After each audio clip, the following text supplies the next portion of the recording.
Oh dear. You know what this house is missing? A whole lot of Christmas spirit. You know what my neighbors are not missing? A whole lot of Christmas spirit. You can't even see it, but they have like the animated Santa Clauses dancing over there. So we need to do some serious Christmas decorating as I trip over my isotary bag. Nick Wright, killed by sponsors.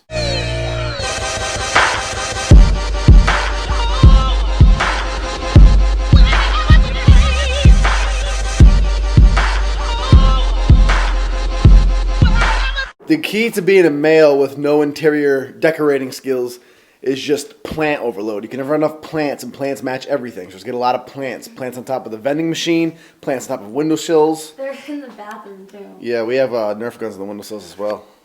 So Miss Ari and I are going to celebrate the holiday. Yes. We don't have decorations yet. That'll come. We'll get a tree and decorations this week. Yeah. But in the meantime, we're going to bake Christmas cookies. What'd you get us, babe? What'd you... Well, I pulled this out from my house. Oh, gluten-free stuff. Everyone's in there. Lord knows I don't have cookie making. This is my gluten-free baking flour. We're going to make sugar cookies, except I also got Splenda because I'm not putting actual sugar in my cookies. No, I'm the same way. I'm calorie-free. Yeah, we're going to try to put the Splenda in, and then we have some like sugar here, so we can put that on top of the cookies. Bag of Coke. This is baking soda. Yeah. We need baking soda, and you are like... Baking soda, and this is just Splenda. And then vanilla. Nice.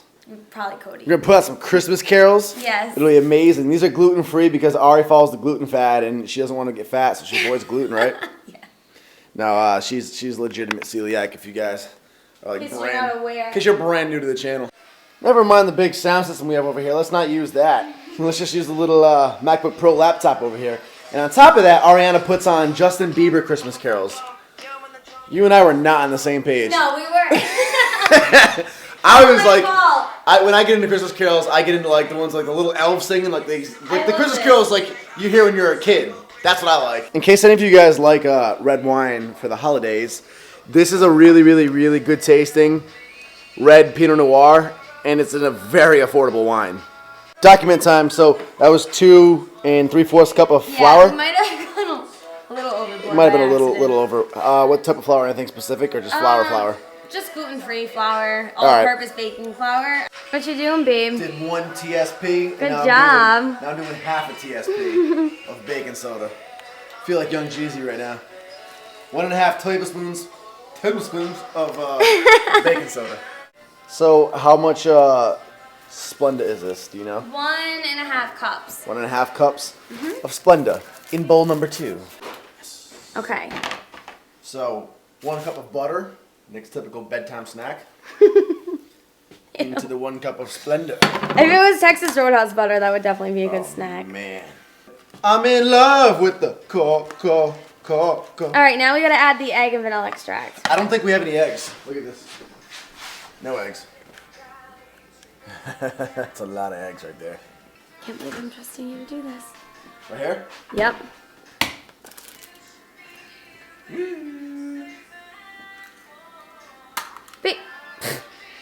Roadhouse. Now what? I think 1 teaspoon of vanilla extract. Let me check my phone. Look at my cute background. My nails look so cool on here. Okay, anyways, on to important stuff. 1 teaspoon. Always pour over a clean counter so you don't make anything dirty, messy. That's it? Yep, now I mix everything. I'm getting good at this. Thanks, it's Justin Bieber. It really gets me motivated. Ooh, look at all that delicious goodness. Ooh. Mixing up the medicine. It's a Yellow Wolf song. Putting a little pause in the Christmas music for a second because I have this song in my head and I want to hear it. You guys can call me fruity and I'm totally okay with that because I like fruit. It usually tastes delicious and it's a good source of carbs. But man, we just watched The Great Gatsby, the new one, and it had this song in it, and Lana Del Rey is so talented. So this song is amazing. It's so chill. This song is really good. Young and beautiful. And if you guys are curious about The Great Gatsby, I actually give it a big thumbs up. I was instructed to read that book in 10th grade. I didn't understand the book at all. I didn't either. I don't even remember if I read it or not. I probably blew it off knowing how I was in school. But like I didn't understand it. And then we watched the movie, the original old movie, and I still didn't understand it. It's like, alright, it's some rich dude driving around with some girl and someone dies at the end. So this new movie with Leonardo DiCaprio and Tobey Maguire. Spider-Man. co-produced by Jay-Z, actually. Yeah. It was really, really, really, really good. You understand it. They did an amazing job. It made sense. So we're doing rolling these up. Yep. And then put them in like the cinnamon we have cinnamon and sugar. Like no cinnamon sugar? Yeah, we ran out of our cinnamon sugar, so we mixed some with the Splenda. Ah, this is falling apart. We got them all laid out. Ugh. This is the kind of holiday songs I want to hear. These are real classics. I lit the fire, babe.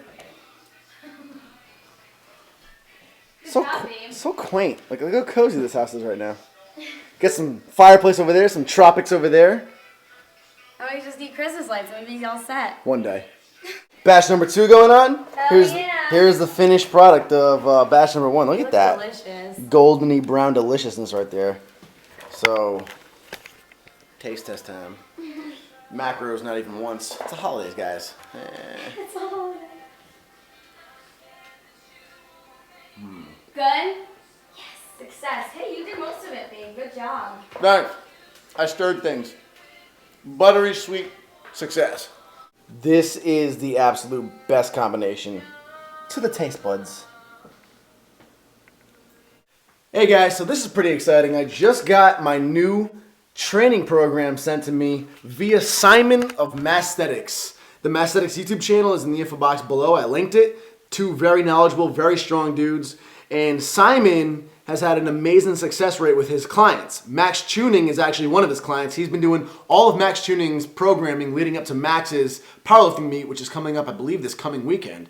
So needless to say, I'm very, very excited. I've loved Johnny Candido's program. It's done me wonders, as you guys have seen. I used it leading into my first meet, and now I've been using it for almost a full year. So I simply want to try something new, something fresh, something different. So Simon is taking me under his wing, and he's actually coaching me. I'm an official client. This isn't just the general guideline for me to download off of his site and follow. Simon is helping me hands-on, which is awesome. And it's going to be a conjugate style of training. Now, there's some negative connotations that go with conjugate styles of training. Some people think that it's not optimal for raw lifters, and a lot of people usually think of West Side training. Now, you got to understand, West Side training is West Side training. Yes, they use conjugate method, but it's their own training program. Simon's, the MASSTHETICS training program, night and day, 110% different. So here is an actual quote from the coach himself about conjugate method. This is directly from Simon, verbatim. So the conjugate method is not a program, but more of a methodology of how to approach training based on specifically choosing exercises that transfer well into the main movements and weaknesses in the main movements. An example is like if someone is having trouble with their lockout on deads, using things like block pulls and rack pulls to work that weakness.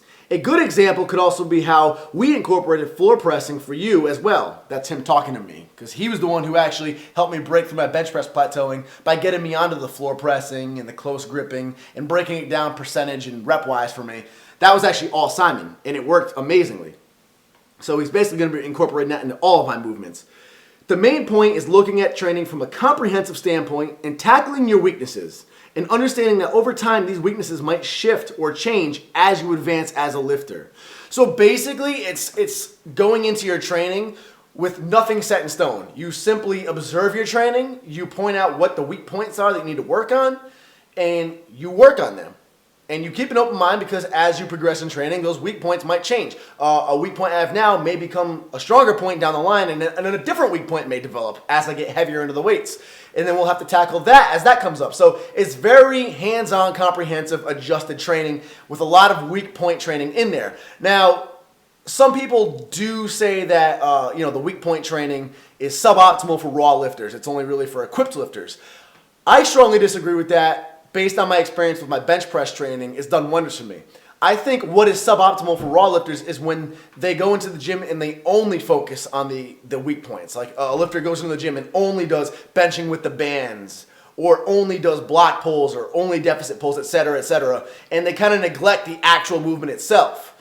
The actual movement itself is most important for raw lifters, of course. And what Simon's going to do is he's going to keep the focus on the actual movement at all times, and simply insert the variations and the weak point assistance workouts around it.